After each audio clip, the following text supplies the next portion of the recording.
இந்த கதையில 3 கேரக்டர்ஸ் இருக்காங்க. ஃபர்ஸ்ட், ஆசபிள், ஒரு சீக்ரெட் ஸ்பை, இந்த கதையோட ஹீரோ. செகண்ட், மேக்ஸ், இவனும் ஒரு சீக்ரெட் ஸ்பை தான், ஆனா இந்த கதையோட வில்லன். தேர்ட், நம்ம மிஸ்டர் ஃபவுலர், ஜாக்கி, ஒரு யங்கான ரொமான்டிக் மைண்ட் செட் உள்ள ரைட்டர். ஆமா, இன்னைக்கு இந்த கதையை நமக்கு சொல்ல போறதே மிஸ்டர் ஃபவுலர் தான். நான் நிறைய புக்ஸ்ல சீக்ரெட் ஸ்பைஸ் பத்தி படிச்சிருக்கேன். ஆனா ஆசபிள பார்த்த வரைக்கும் இவர் ஒரு சீக்ரெட் ஸ்பை மாதிரியே எனக்கு தோணல. உண்மையா சொல்லணும்னா அவர் ஒரு குள்ளமான மனிதர். அந்த புழுக்கமான காரிடார்ஸ் வழியா பிரெஞ்சு ஹோட்டல்ல இருந்த ஆசபிளோட ரூமுக்கு நான் சோர்வா அவரை ஃபாலோ பண்ணிட்டு போனேன். அது 6th, அதாவது டாப் ஃப்ளோர்ல இருந்த ஒரு சின்ன ரூம். சுருக்கமா சொல்லணும்னா அந்த ரூமை பார்த்தா கொஞ்சம் கூட ரொமான்டிக் ஃபீல் வரல. அப்புறம் அவர் பேசுற ஸ்டைல், அவர் பிரெஞ்சும் ஜெர்மனும் ரொம்ப ஃப்ளூவெண்டா பேசினாலும் அவர் பாரிஸ்ல வாழ ஆரம்பிச்சு 20 வருஷம் ஆகிடுச்சு. பாஸ்டன்ல இருந்து பாரிஸ் வந்ததுக்கு 20 இயர்ஸ் ஆகிடுச்சு. ஆனா இன்னும் அவர் அமெரிக்கன் ஆக்சென்ட்டை முழுசா மறக்கல. நான் அந்த புழுக்கமான காரிடார்ல நடந்து போயிட்டு இருக்கும்போது, ஆசிபிள் என் தோல்ல கை வச்சு, நீ ரொம்ப சோகமா இருக்கிற மாதிரி தெரியுது. ஓ, எனக்கு புரியுது. நான் ஒரு சீக்ரெட் ஸ்பை, அதாவது உளவு வேலைகளும் ஆபத்துகளும் நிறைந்த மறைமுக மிஷன்ல வேலை பார்க்குற ஒரு சீக்ரெட் ஸ்பைன்னு உன்கிட்ட சொல்லியிருப்பாங்க. அதனால தான் நீ ஒரு ரொமான்டிக் ரைட்டரா இருக்கிறதுனால என்ன மீட் பண்ணணும்னு ஆசைப்பட்ட. கன் சுடுற சத்தம், வைன்ல ட்ரக் கலந்துருக்கிறது, அப்படிப்பட்ட ஒரு மிஸ்டீரியஸ் நைட்டை நீ இமேஜின் பண்ணியிருப்ப. ஆனா அப்படி எதுவுமே நடக்கல. அதுக்கு பதிலா ஒரு ஸ்லோவான சப்பி மனிதனோட ஒரு பிரெஞ்சு மியூசிக் ஹால்ல நீ ஒரு போரிங் ஈவினிங்கை ஸ்பெண்ட் பண்ணிட்ட. ஒரு அழகான பெண்ணு உன் கையில சீக்ரெட் மெசேஜை கொடுக்கறதுக்கு பதிலா உன் ரூம்லயே ஒரு மீட்டிங் அரேஞ்ச் பண்ண நீ ஒரு டெலிஃபோனை யூஸ் பண்ண போற. அதனாலதான் உனக்கு போர் அடிக்குது. ஆனா பரவாயில்ல என் யங் ஃப்ரெண்ட், வா என் கூட வா. நான் உனக்கு ஒரு ரொம்ப வியக்க வைக்கும் விஷயத்தை காட்ட போறேன். இன்னும் கொஞ்ச நேரத்துல நீ ஒரு பேப்பரை பார்க்க போற.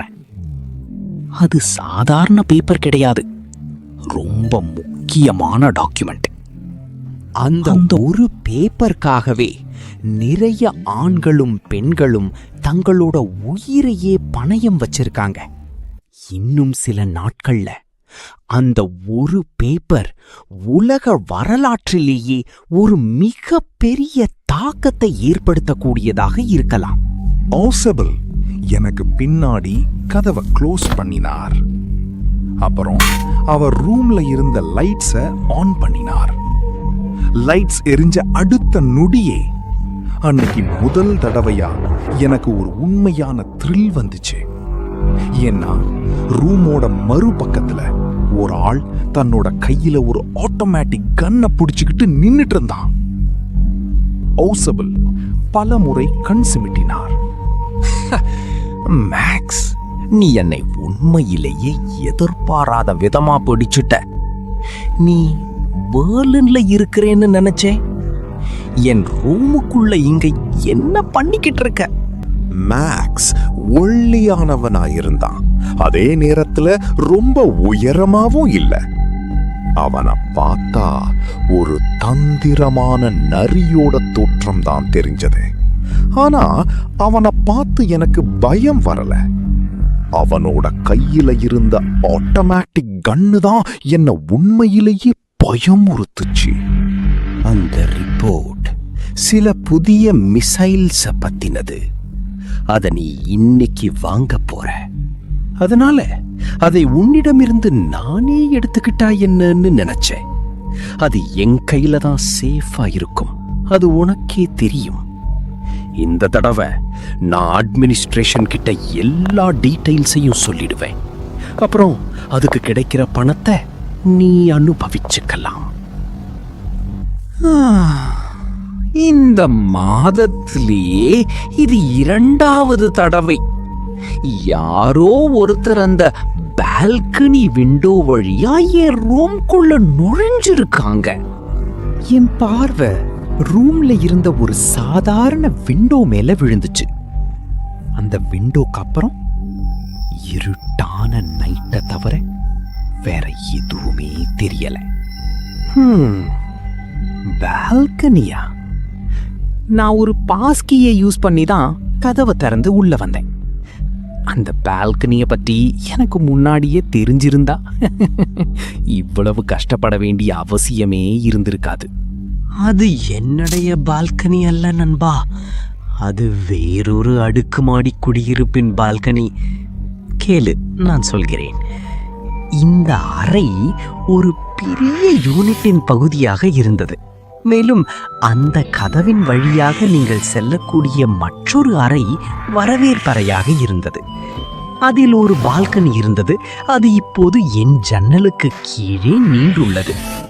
காலியாக உள்ள அறையின் 2 கதவுகள் வழியாக என் ஜன்னலுக்கு கீழே உள்ள பால்கனியில் இருந்து யார் வேண்டுமானாலும் என் அறைக்குள் நுழையலாம். கடந்த மாதம் யாரோ ஒருவர் அதை செய்தார்.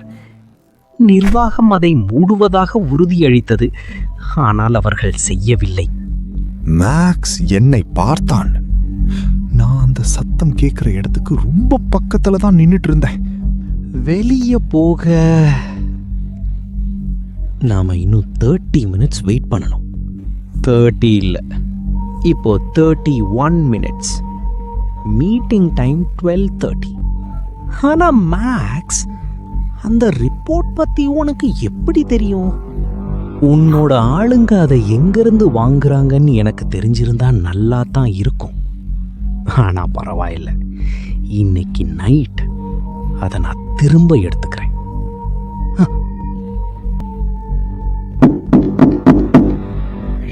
அங்க என்ன சத்தம்?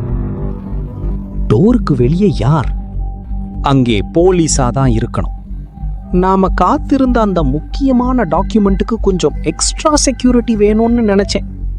அதனால எல்லாம் சரியா இருக்கான்னு வந்து செக் பண்ண சொல்லியிருந்தேன். இப்போ என்ன பண்ண போறேன் மேக்ஸ்? நான் பதில் சொல்லலைனாலும் அவங்க எப்படியும் உள்ள வந்துடுவாங்க. டோர் திறந்து தான் இருக்கு.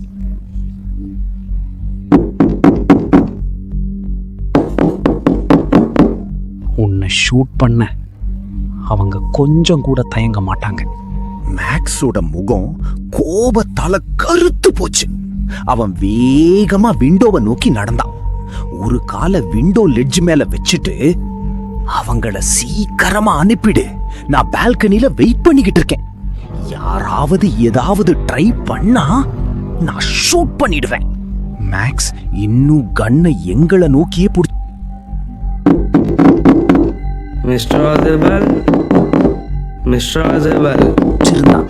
அப்புறம் டோர் ஃப்ரேம தன்னோட வலது கையால புடிச்சுக்கிட்டு இன்னொரு காலை தூக்கி பால்கனிக்கு வேகமா தள்ளி குதிச்சான். அதே நேரத்துல டோர் திறந்துச்சு. ஒரு வெயிட்டர் ஒரு ட்ரேல ஒரு பாட்டிலும் 2 கப்ஸும் எடுத்துக்கிட்டு அங்க நின்று இருந்தார்.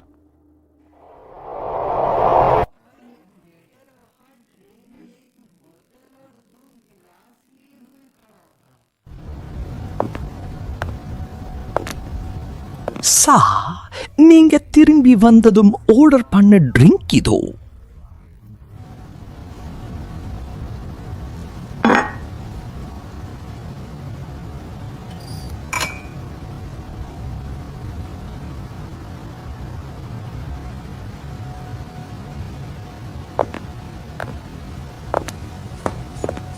ஆனா போலீஸா?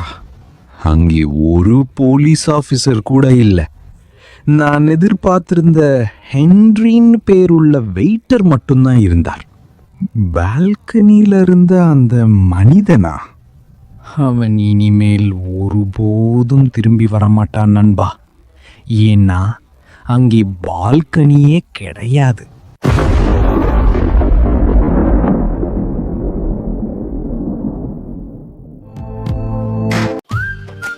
ஒரு சின்ன இன்டரப்ட் பண்ணலாமா? இவ்வளோ நேரம் வீடியோ பார்த்துக்கிட்டு இருக்கீங்க, அது கொஞ்சம் சரியில்லை செல்லோ.